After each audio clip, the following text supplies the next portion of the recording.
After the Supreme Court judgment about a month ago, the Labour Party presidential candidate, H.E. Peter Obi, has not publicly commented about his personal opinion and his jurisdiction about the judgment, the court's judgment on the 2023 presidential election. But today, in a press statement in Abuja held by the Labour Party, which is his own party, he was able to address all of these issues and say his mind on what he actually think about this whole sham court issues. Anyway, here's the video. Don't forget to subscribe.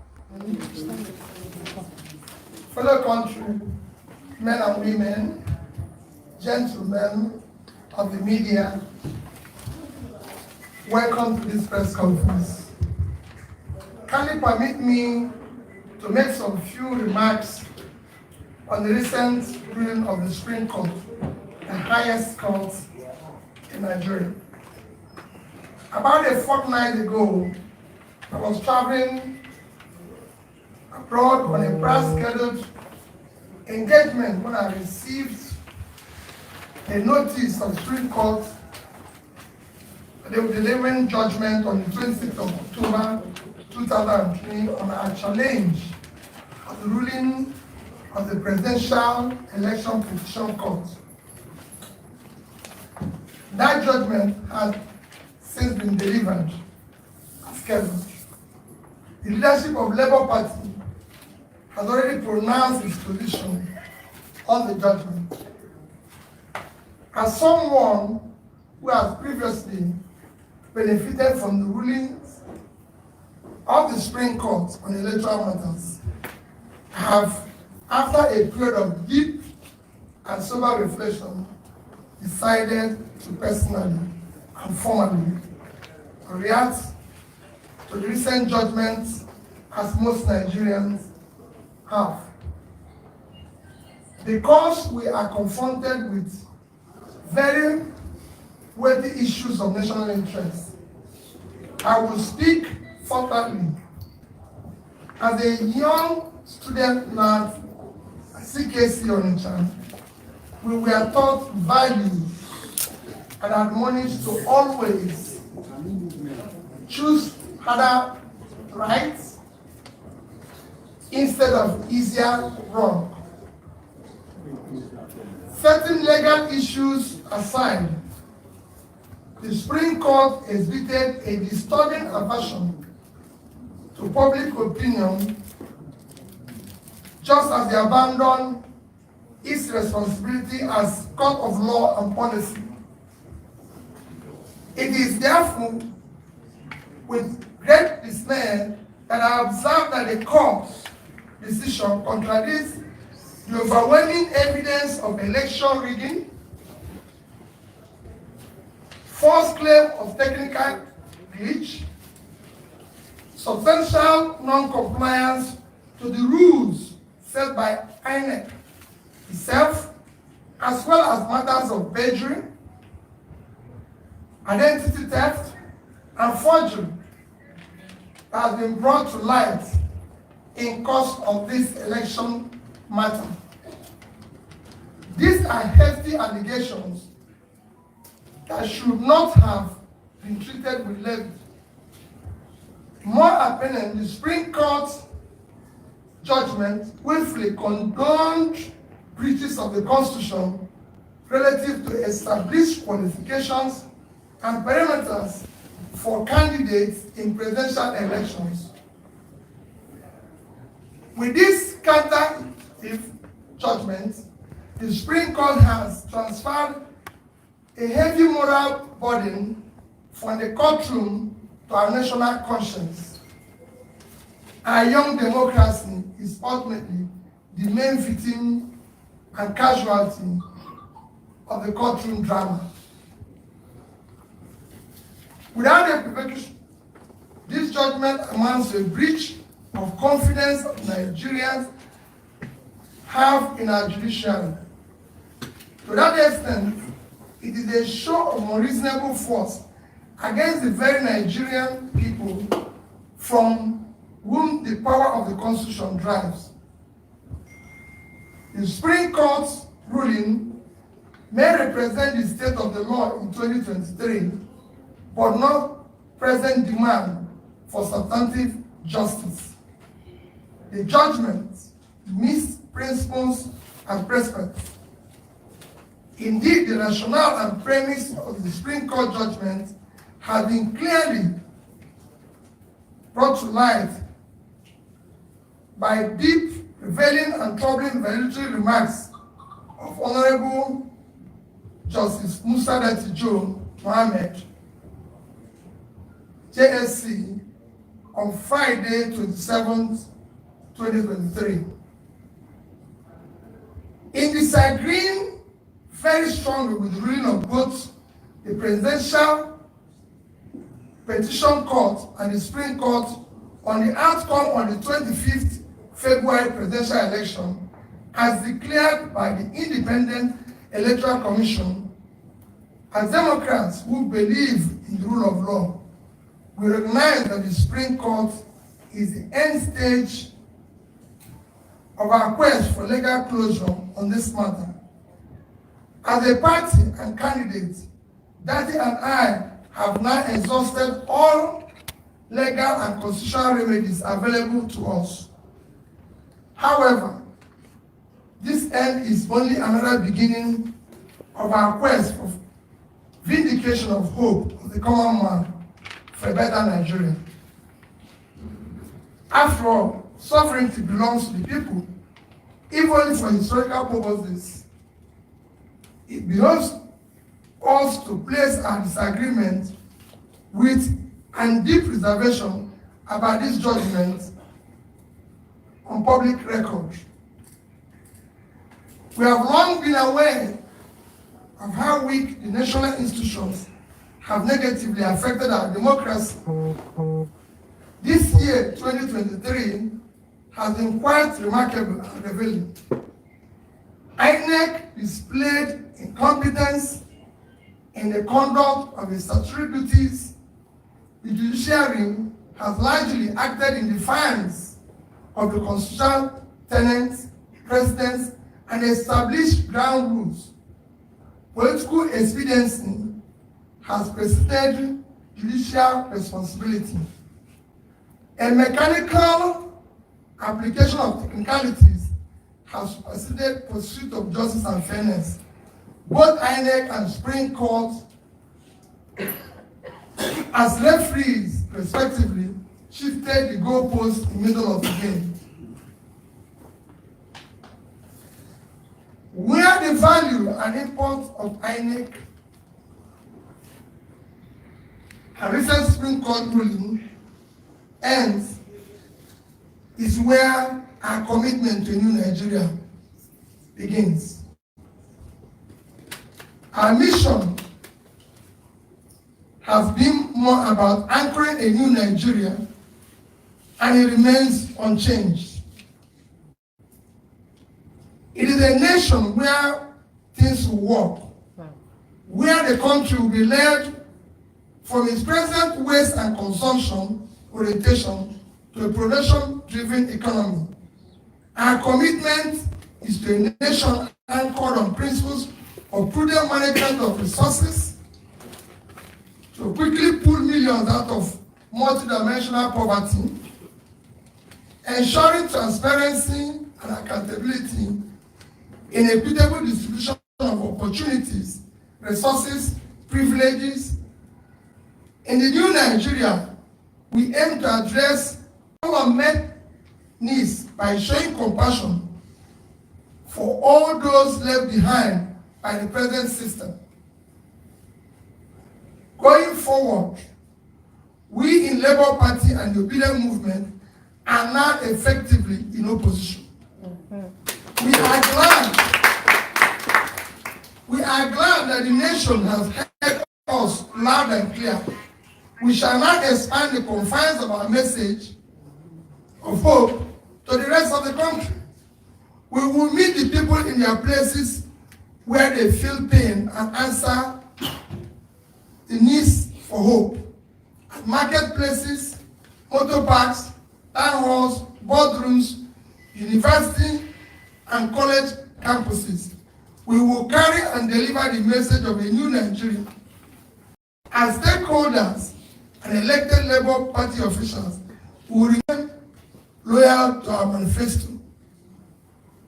We will continue to canvass good governance and focus on issues that promote national interest and unity and cohesion.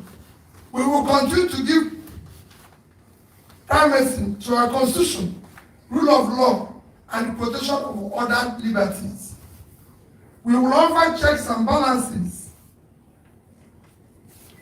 and will vote robustly in forthcoming elections to elect those who share our vision of a new Nigeria. Given the present national circumstances, there is compelling need for a strong political opposition.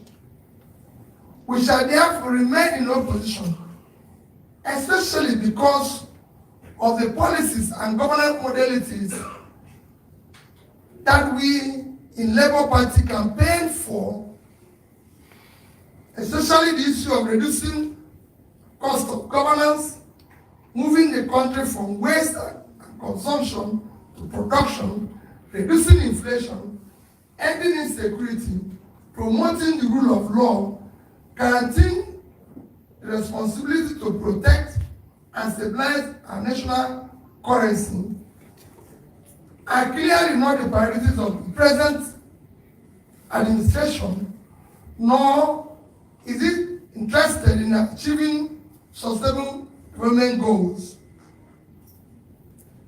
It has one thing that has gladdened my heart in course of the struggle in the past 18 months. It is the passionate desire of our people, especially young Nigerians from across ethnic and minds, to construct a new and restructured Nigeria that will work for all Nigerians. The goal remains the light and abiding inspiration. Finally, I thank all Nigerians who believed in what is now only a revolution postponed. We deeply appreciate the unalloyed, non-partisan moral support millions of youths and ordinary Nigerians across ethnic, religious, geopolitical divides have continued to give Dati and I.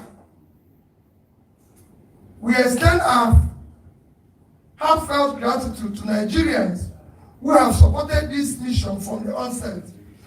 We salute the leadership and members of the Labour Party, the Obidient movement, the Obidient presidential campaign, Nigerians in diaspora, support groups, and all people of goodwill who work diligently and hoped for realization of the beginning of new Nigeria in this election cycle.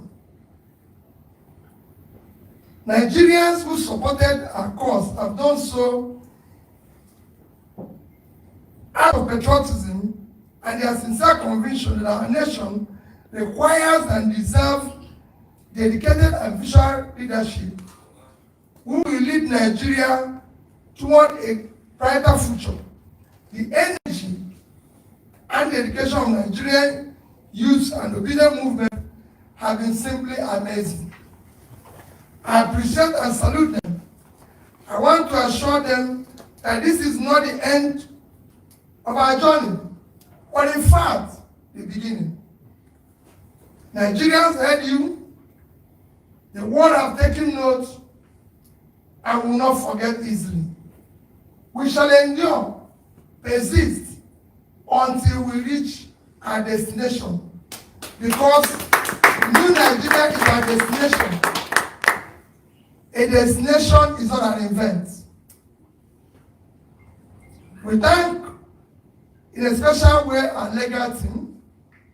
We also thank other statesmen whose wise counsel were immeasurable. To them, we wish to state unequivocally that this judicial outcome, an obvious misinterpretation of substantial justice has by no means foreclosed realization of a new Nigeria that is possible.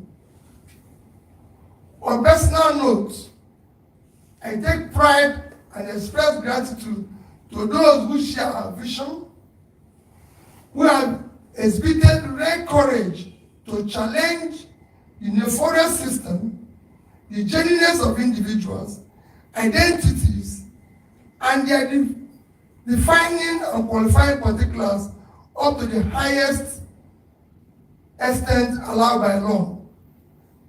Nigeria holds out hope of infinite possibilities leading to undesirable greatness. I remain consistent in my belief of a possibility of a new Nigeria built on character, competence, capacity, compassion, integrity, respect for the rule of law based on justice and fairness. God bless you all. God bless the Republic of Nigeria. Thank you. Thank you, Excellency. Please, another round of applause for His Excellency. Thank you. The Excellency will entertain questions. Nobody? 5 possibly. Okay. Daily Trust. My name is Pheelz from Trust You. Excellency, you did mention just now that your party, you and your party are committed, to providing the necessary checks and ensuring that the right thing is done, despite the Supreme Court judgment. I am concerned about the recent passage, if you like, of a supplementary appropriation bill of over 2 trillion. Before then, there was also spendings that were okayed by the National Assembly to buy SUVs for lawmakers, for the lower and the upper chambers. A vehicle was 160 million naira for senators, for instance, and 155 million for House of Rep members. In these 2 chambers, there are a substantial number of Labour Party representatives, and together with their colleagues across party lines, they okayed all of this. What would you say in respect to the need to cut West, just like you mentioned, which is a principle, if you like, or one of the cardinal objectives of the Labour Party? Let him answer. Well, thank you very much. Let me first elucidate a bit. Supplementary budget is a budget that is meant for very important national welfare needs of the people that is not captured originally in budget or does not have adequate funding. I'll give you an example. Nigeria today, we've read it in the past 1 week for United Nations World Food Organization that 26.5 million Nigerians will go hungry next year. This is an issue of national importance that we can go for supplementary budget. But we have a supplementary budget where we are mentioning issues of yachts, SUVs for First Lady's office, shows to the extent that this government is totally uncaring and we're in deep problem. We shouldn't be part of that. In fact, bringing in First Lady's office, which is not in our constitution, is even more problem. All funds meant for First Lady's office should be allocated and addressed to dealing with the girl child issue of education, to deal with the issue of education of the girl child in Nigeria. The First Lady is there to look after the husband and work with him and everything to ensure that everything works well. So for me, the only one you ask is this shop, SUV for National Assembly. Again, I can put it in the same basket and I put the alien one. It's very troubling. The SUVs for both houses will cost in region of, I think it's in region of about 60 billion, if I'm right. Nigeria today, our primary health care today is collapsed. Which consequently, Nigeria now have higher infant mortality than India, a country that is 7 times our population. For you now to use funds that is higher than the fund allocated to primary health care to buy a car for 400 people is just height of insensitivity. And we have a way we can buy more competitive vehicle and everything for them, even from locally made. And most of them, sorry, even in the Senate, are people who already have cars. We don't really need to buy vehicles to them because some of them are my colleagues, ex-governors and everything. Do they need new cars again? It is time we must shake and show responsibility to what is happening. People like Nigerians are already scamping for food from West Bean. And we're doing this. It shouldn't be. And I can go further to give you an example of how I handled it even when I was governor. So it's not the first time. When I became governor, I found out that the justices of High Court don't have cars in Anambra State. The permanent secretaries don't have cars. And when I became governor, they ordered for me 2 bulletproof vehicles. And I said no. Collect the money back, pay it to PAN, and say supply us 60 406 cars. 18 to the justices, 18 to PAN State, few to the commissioners that are appointed. The rest became my deputy governor and myself. Throughout my first term, everybody in Anambra said that I used 406. Nobody, but it was meant for 2 bulletproof cars. The money we used to buy these cars, and nobody killed us. In that 4 years. So it is time for us to use money very judiciously. Thank you, Good afternoon, sir. My name is Georgina Humphrey from Radio Nigeria. Now that the Apex Court has passed the final judgment, how do we build a nation to avert these court cases in subsequent elections?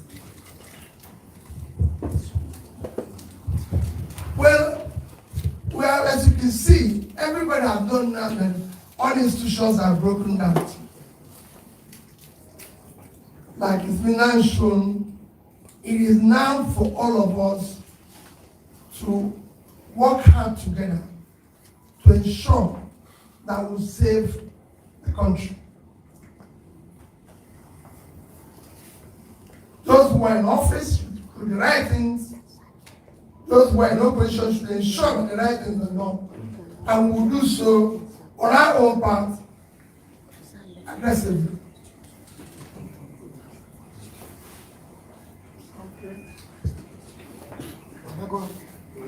Yes.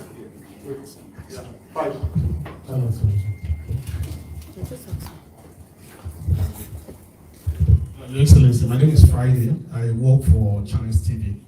I'd like to ask you, sir, the presidential candidate of the People's Democratic Party, when he also briefed on this same topic, the Supreme Court judgment, he made some recommendations. And one of the recommendations I can remember vividly now is this recommendation for a single term of 6 years on a rotational basis, rotational presidency. What's your view on that? And I just want to take you quickly on the issue that my colleague from Daily Trust raised, the issue of cars for people in the National Assembly. It is true that your party is in opposition now, since by virtue of the judgment of the Supreme Court, that you have your members of the party who are in the Senate. Thank God we'll have one of them here. We also have some of them also in the House of Representatives, they are beneficiaries of this deal. So to what extent are you going to engage with them? And of course, those lawmakers at the state level, so that they will stand different from other lawmakers in these parties that seem to be doing things contrary to your vision.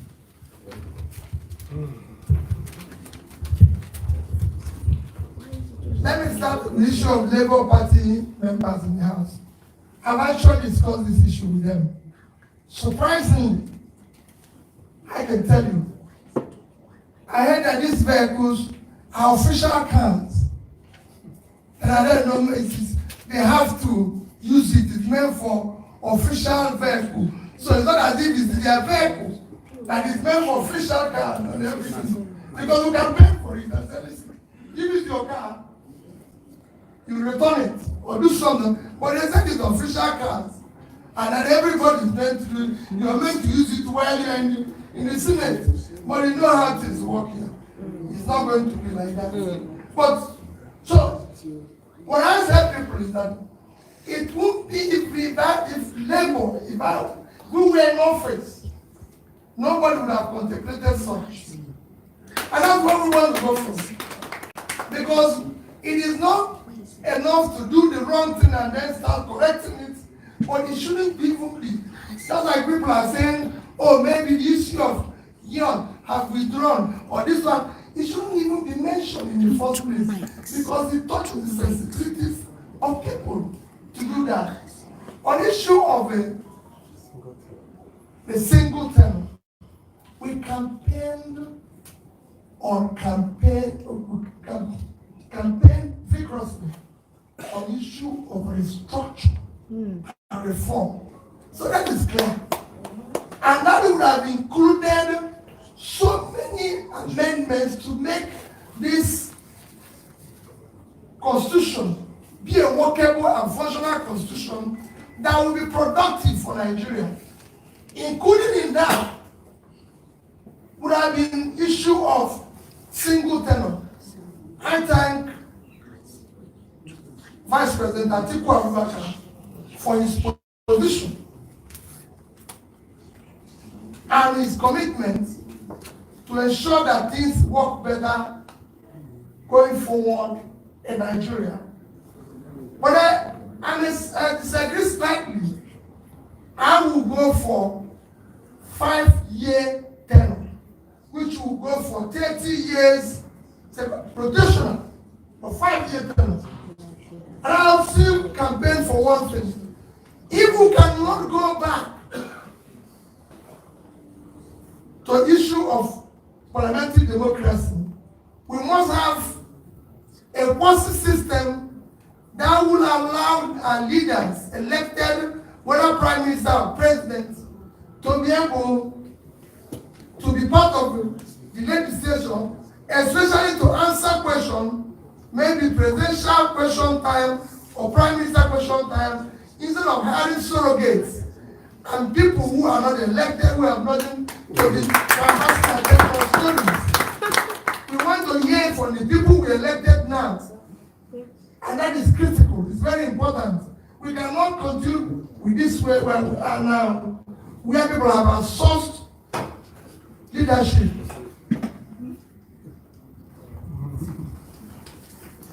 Thank you. You are done. Okay. Hello.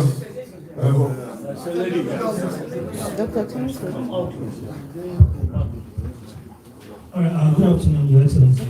Athan is my name, and I report for Obidient FM. Prior to the general election, there were calls for you and the presidential candidate of the People's Democratic Party to come together and unite to fight the APC government. And after the elections, people were still saying that if you had, obeyed such calls, that we would have been having a different story now. Do you regret not, answering those calls? And do we see you, collapsing your structure to have this kind of a thing in the future? Thank you. Thank you. Thank you. We don't regret anything we did. We came out and campaigned on a new Nigeria. No other party did. And we remain, our position remain consistent. We're consistent on that. On a new Nigeria. A Nigeria where things will be done properly. So we're not regretting anything. We don't know who knows tomorrow. If you can predict tomorrow, I don't think you'll be here. We can't predict tomorrow, but I'm telling you where we are. Our commitment is on a new Nigeria, and we remain committed to it.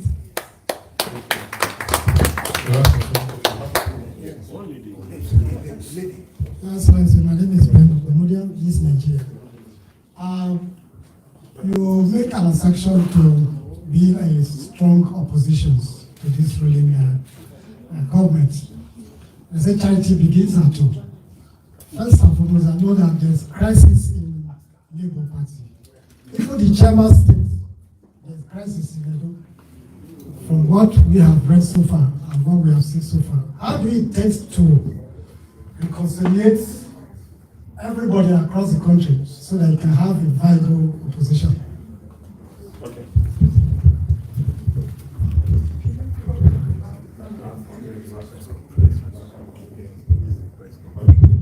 Last one from here.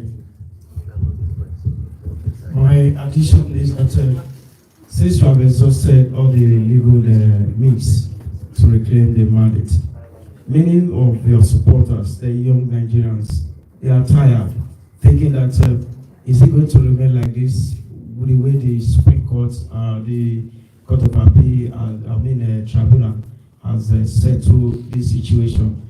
So many of them are drawing back. What advice will you give to them to reclaim that hope of a new Nigeria? Thank you. Well, thank you very much. That's what we just said. For us, it's a destination. We're committed to where we're going, and nothing will stop that. That is our commitment. And the question before that, where is the man who asked the question before that? On issue of our party. The leadership of our party is not in question.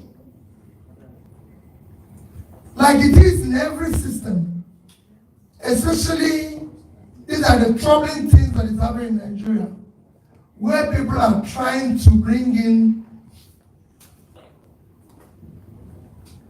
divisions in other people's houses. The Supreme Court has said those who are leadership of our party, and it's not based on judgment that is purchased or manipulated. It is based on the rule of law. That is this is what it is. And that will follow, and God will respect. And I assure you that in coming months, we'll make the party stronger. Sir. We'll build it. Those young people he's mentioned that are virtually tired and we'll re-energize them.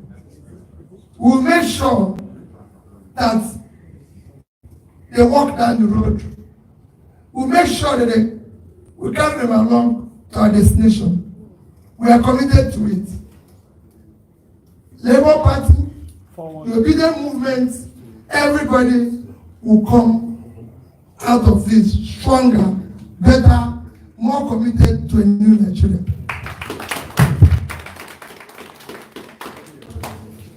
Thank you very much, distinguished ladies and gentlemen, for your patience. Thank you.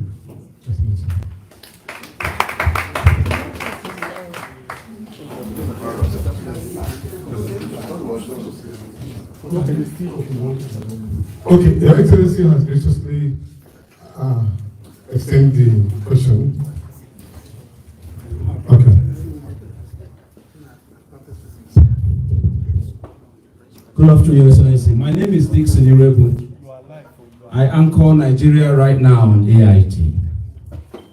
Sir, with the call for the opposition parties to form some form of alliance, is there a window or a door open for such to happen between you and possibly the other opposition parties, like PDP and the rest of them? Because right now, some of the excuses why this shenanigans succeeded is that the opposition parties are fragmented. So is there anything that you have available in that direction, sir?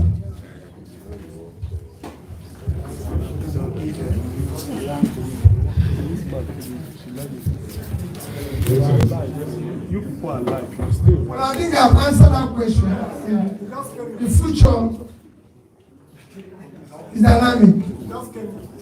Our question now is to ensure that we do the right things, that we ensure that we Nigerians know our commitment, especially making sure that our resources are efficiently managed for the benefit of Nigerians. Things are getting worse here. People are suffering. Look at the level of people they said now are going into temporary depression and everything. That's our commitment for now. We want to start talking about the issues that will put people into poverty. We want to deal with the issue of hunger, issue of productivity and everything. As we go along, we'll know. Let me, again, as we end, most sincerely thank all of you who are here. I saw a lot of our wonderful and patriotic senators who are here all over the place. Labour senators, House President members, and everything, members of family, especially the journalists that are here. Thank you. You are all part of this new movement. Yes. To build a new Nigeria. Because about your children, about society your children will live in, we must build it. Thank you and God bless you. thank you, Excellency. Thank you very much, ladies and gentlemen. Thank you.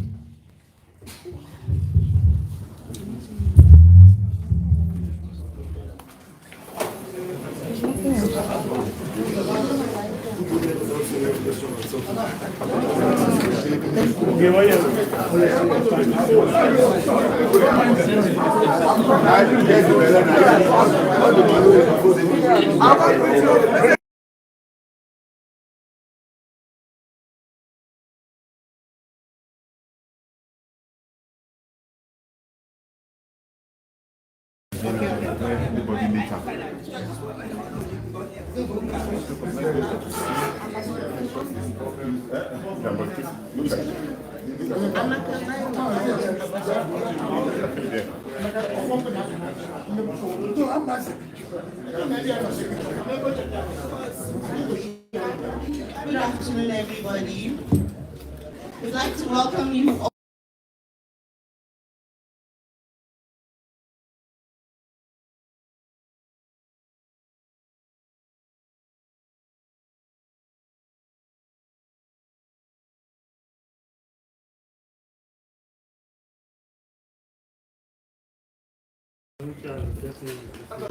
Barrister Julius Aguri. Good afternoon, sir.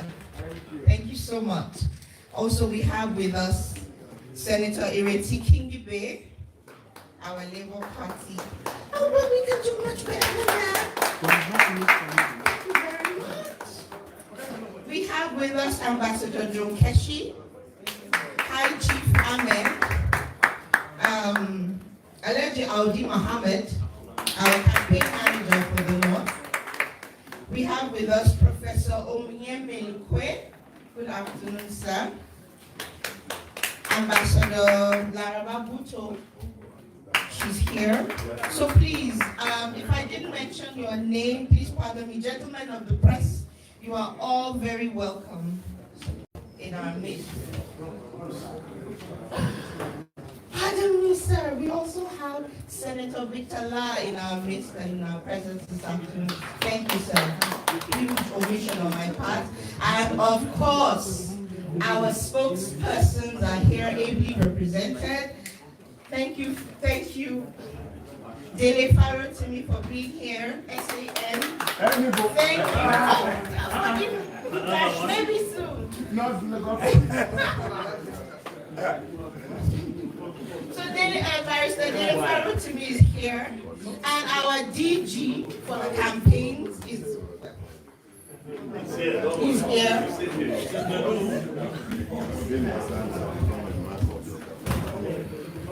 And Ambassador Oseni is also here. Thank you. You're all very welcome to this very auspicious moment. What does people have to say?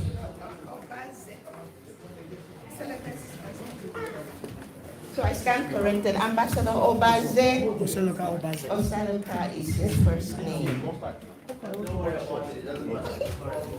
Thank you, Uncle Oho. Thank you, everyone. Yes, and our chief spokesperson, my boss, Dr. Tanko Yunusa is here as well. Thank you. Where is Dr. Olifade? Yes, and our very amiable head of media, Dr. Dino Olifade. And I will be your host this afternoon. My name is Nana Shiny Kazori. Thank you.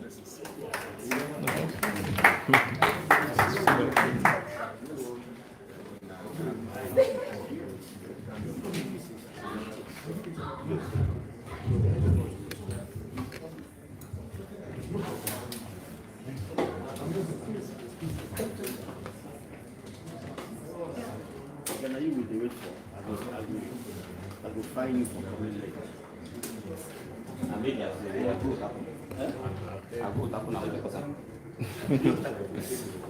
Hold on, sir. Fine, sir. Hello. We'd just like to crave your indulgence.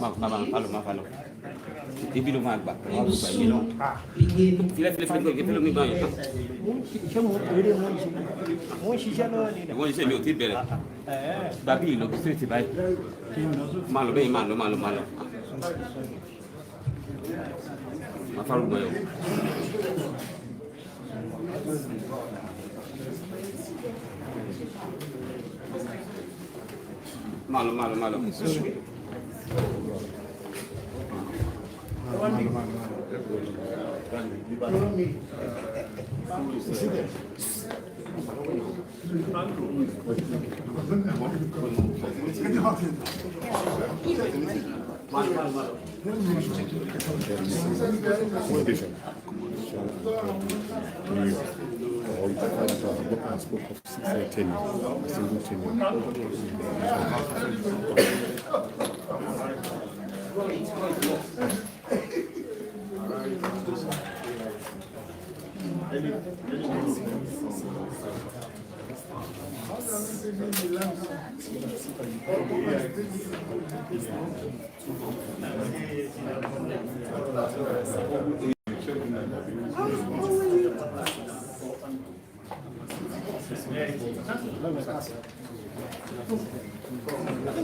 Sorry, can you hold this one? A minute, I'm not taking time.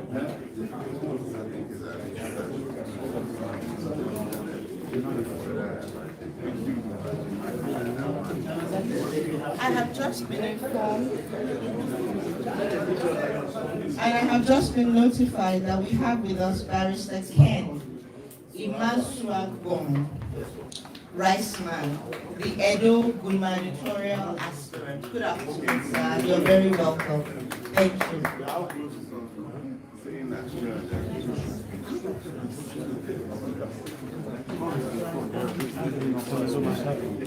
No.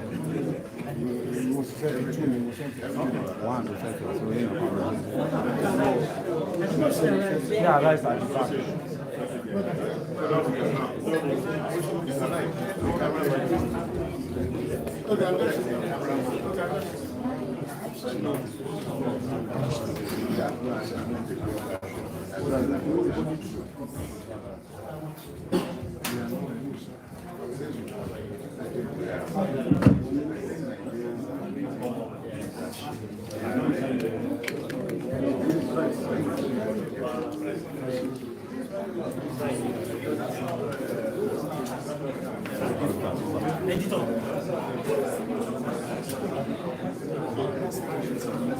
Friday.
anything can happen.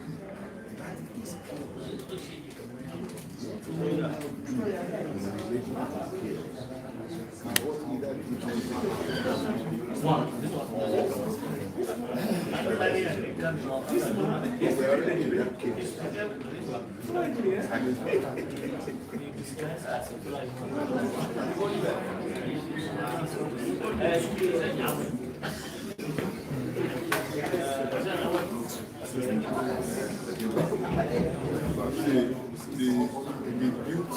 of this electoral cycle is that they said go.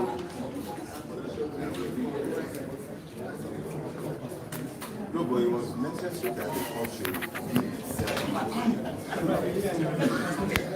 The average Nigerian is now aware that the Nigerian court have recognized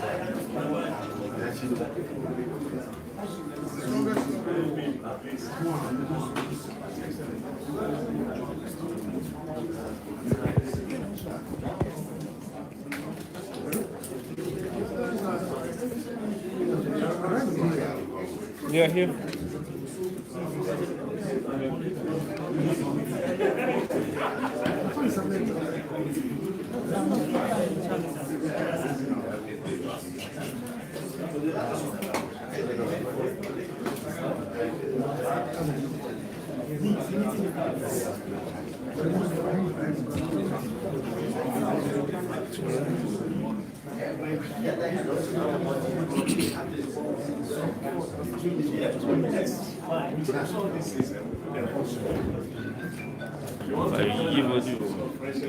Yeah, okay, I will manage it better than not having the video.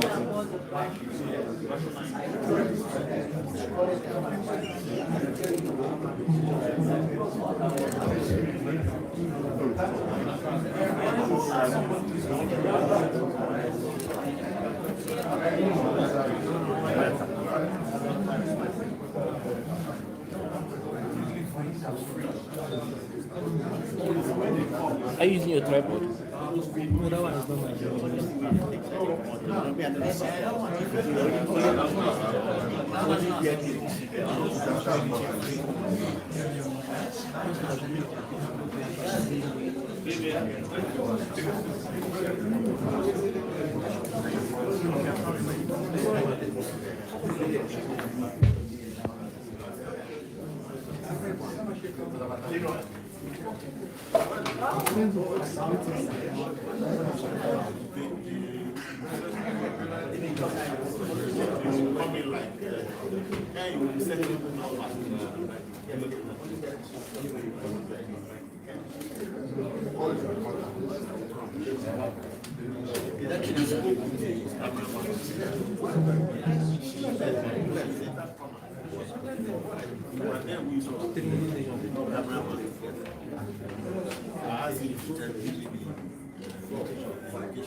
Okay, distinguished ladies and gentlemen, please, I'd like to apologize for the short delay.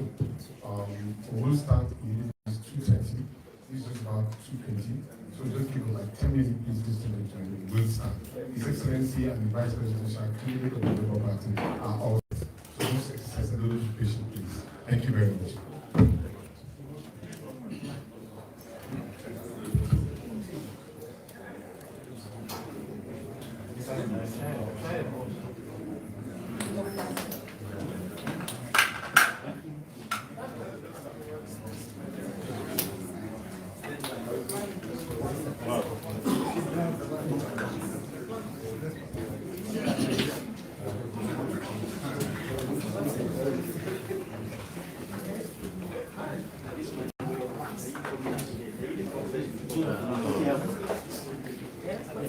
Condition don't make traffic break.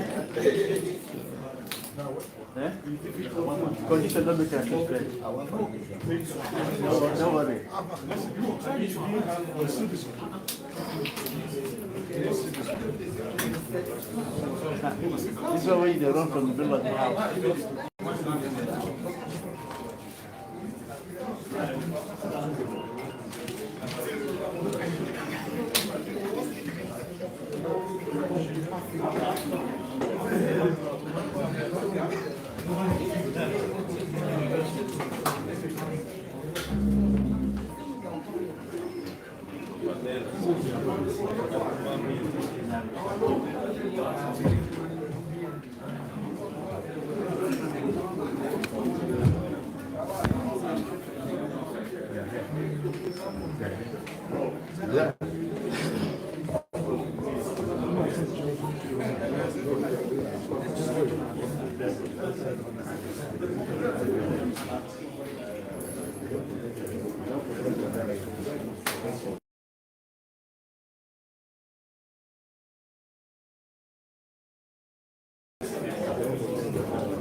Our director of finance for the campaign, Alade.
Auntie, that is on now, that is on. I was like, wanted to stand there. My goodness, it's not giving me a good color.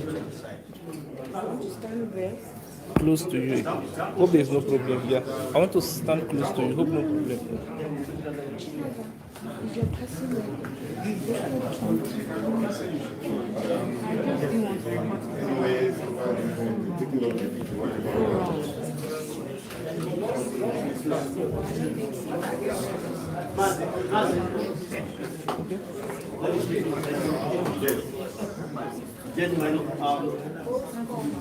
Ladies and gentlemen, approaching this very beautiful hall, I can say, is the high judicial candidate of the Labour Party, Dr. Baba Ahmed, and his principal, President-in-waiting, Peter, His Excellency Peter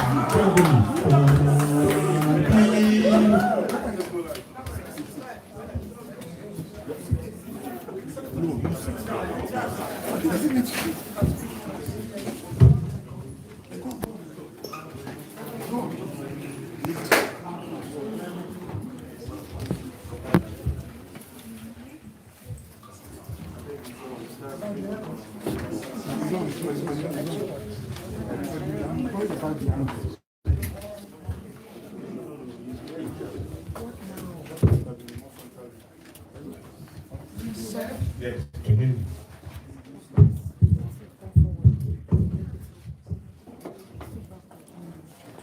Issue has been